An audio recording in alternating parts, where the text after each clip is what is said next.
Dans cette vidéo, je déballe enfin mon cadeau de Noël qui est un aérographe Fenga Elite Airbrush Kit.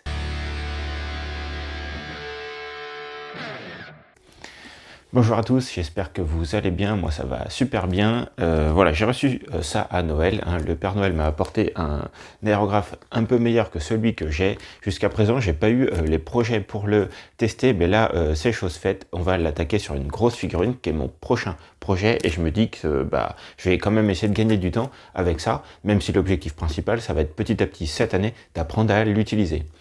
Je vous propose qu'on aille directement sur l'atelier. Moi, je vais le déballer pour éviter les bruits inopportuns. Et après, on va regarder ce qu'il contient exactement. Et voilà, il est totalement ouvert. Donc, à l'intérieur du carton, il y a une belle boîte. Une boîte avec un blister que moi, je n'utiliserai pas. Donc, que je dégage. Donc, l'aéro contient voilà, le système complet avec la petite vis de réglage. Il va falloir que je regarde comment ça fonctionne. Une autre buse, a priori, donc une buse de rechange, une petite pipette pour pouvoir l'alimenter, bon ça moi j'en avais déjà, la clé pour pouvoir démonter le bout de la buse, donc ça c'est à pas perdre parce qu'en général c'est un peu des clés spéciales, une autre aiguille, je sais qu'il y a du 0,2 et du 0,3, bon par contre à sortir de là, voilà. Bon, je n'y arriverai pas comme ça. Et un câble, bon moi c'est mon troisième câble. Donc il y a les notices au fond. Moi je vais bouquiner un peu tout ça et puis on va s'attaquer à la figurine en suivante. Figurine que je vais vous présenter d'ailleurs maintenant. J'allais dire bougez pas, mais en même temps vous pouvez pas bouger, c'est à moi. Donc il y a celui-ci. Donc ça, c'est un golem de chair de la gamme Gemini, donc feu la gamme Gemini. Avec ma femme, nous avions ouvert une société l'année dernière d'impression de figurines. Donc ça, c'est une des figurines que vous auriez pu vous acquérir pendant les faibles semaines où nous avons ouvert la société. Donc voilà, donc ça, voilà, golem de chair que j'ai envie de faire à l'aéro. Pourquoi ? Parce que toute la peau, globalement, peut être fait d'un coup à l'aéro et je ferai le reste au pinceau. Donc voilà l'objectif. Je vais essayer de les démonter. Je sais que voilà, c'est juste posé. Voilà, donc là j'ai accès quand même à pas mal de zones de la figurine à l'aéro, donc on va se faire toute cette peau là à l'aéro.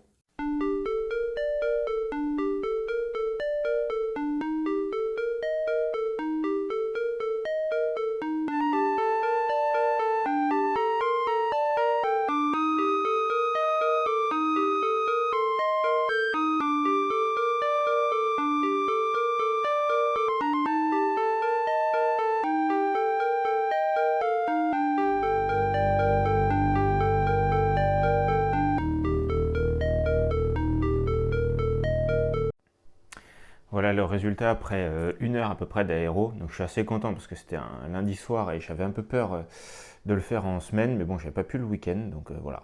Donc je suis hyper content. Donc c'était une aiguille de 0,2 puisque j'ai deux aiguilles dans le pack et j'étais parti sur une aiguille de 0,2.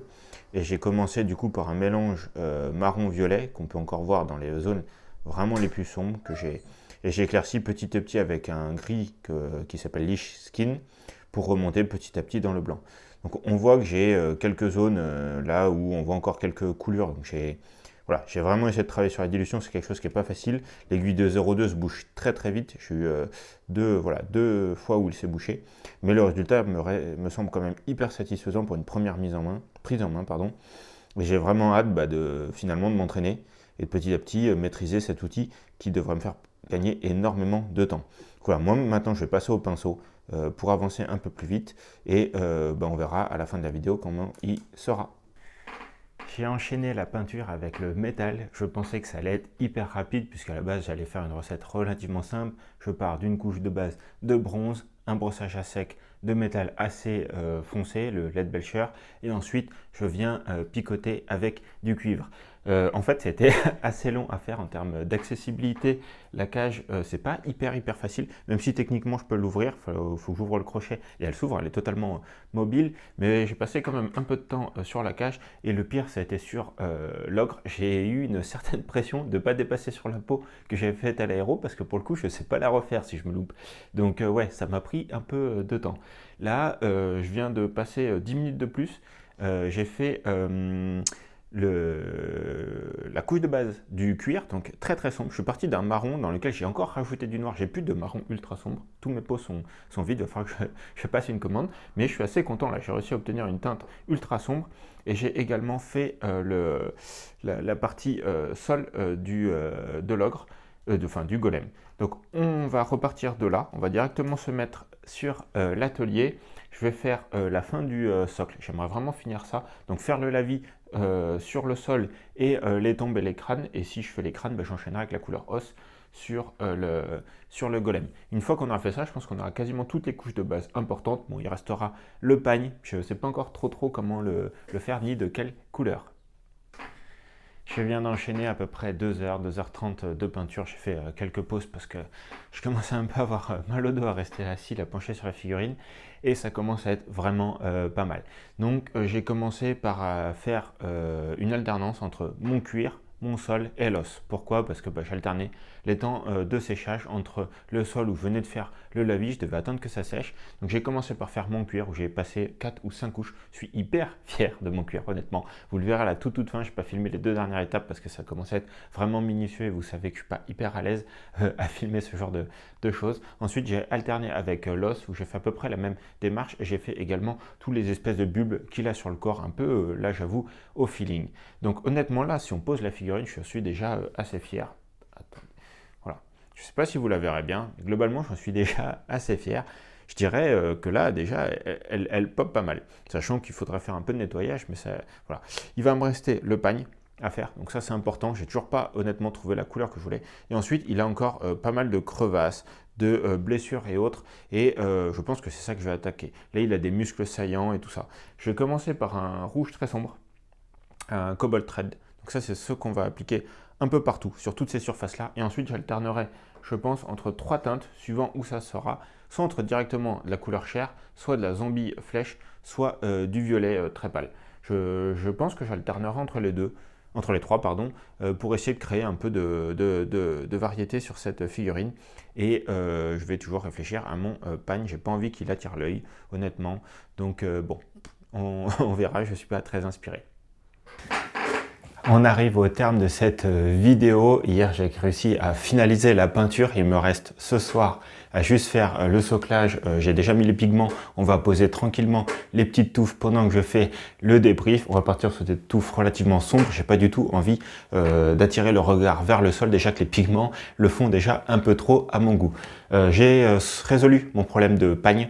Je l'ai pas filmé parce que c'était un peu tard hier soir, mais globalement, je suis parti sur une couche un peu de marron désaturé et ensuite j'ai fait du tapotage avec des mousses de blister d'un marron très foncé et d'un noir pour faire vraiment un effet salissant. J'avais fait ça sur une bannière de mes squelettes que j'avais vraiment adoré. Je reproduis ça pour ne pas me prendre la tête et finir assez rapidement. Honnêtement, je pense que c'est l'une des plus belles figurines que j'ai peintes depuis longtemps, mais vraiment longtemps.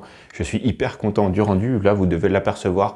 Vous allez devoir attendre un peu pour la révélation finale. Je vous ferai des gros plans, bien sûr, sur le plateau. J'ai toutes ces options. J'ai sa cage, j'ai son casque, mais honnêtement, je suis tellement fier de sa tête que je pense pas lui mettre énormément. Voilà, je vous remercie énormément aussi pour les retours que vous m'avez fait sur la dernière vidéo sur le début de la table 3D.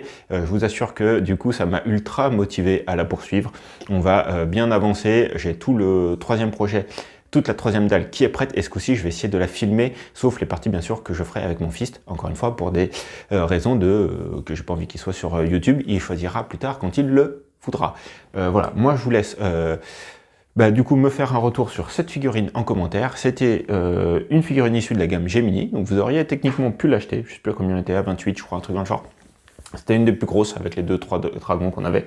Mais moi, je suis hyper content de l'avoir faite et je la vois hyper bien protéger un nécromancien. Hein, globalement, on parle là d'une créature, d'un golem qui a été créé pour protéger un nécromancien. On voit des golems un peu plus sophistiqués pour les mages. Mais là, moi, celui-là, je l'imagine hyper bien derrière un petit nécromancien.